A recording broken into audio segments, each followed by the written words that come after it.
2026లో రాగి బంగారం వెండిని కూడా దాటేయొచ్చట. ఎందుకో ఎలాగో ఇప్పుడు క్విక్గా చూసేద్దాం. మీకు గుర్తుండే ఉంటుంది, 2025లో బంగారం వెండి ధరలు రికార్డులు సృష్టించాయి. కాని 2026లో కథ మారబోతోంది. ఇప్పుడు అందరి దృష్టి పారిశ్రామిక లోహాల వైపు, ముఖ్యంగా రాగి మీద పడుతోంది. మొదటి విషయం, బంగారం వెండి విషయంలో కాస్త జాగ్రత్తగా ఉండాలంటున్నారు నిపుణులు.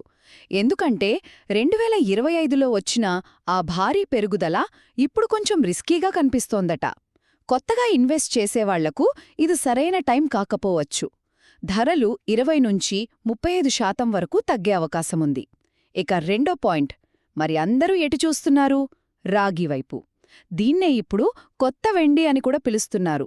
సోలార్ ప్యానెళ్లల్లో ఖరీదైన వెండికి బదులుగా రాగిని వాడటం, ఇండోనేషియా, చిలీ లాంటి దేశాల్లో సరఫరా సమస్యలు, వీటి వల్ల రాగి ధరలు 30-40% పెరగొచ్చని అంచనా. చివరగా, మరి ఇన్వెస్ట్మెంట్ సంగతేంటి అని మీరడగొచ్చు.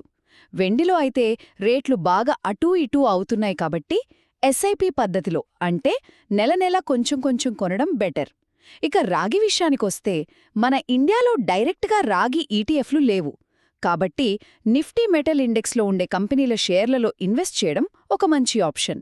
సో, ఒక్క మాటలో చెప్పాలంటే 2026లో ఇన్వెస్ట్మెంట్ గేమ్ విలువైన లోహాల నుంచి రాగిలాంటి పారిశ్రామిక లోహాల వైపు షిఫ్ట్ అయ్యేలా కనిపిస్తోంది.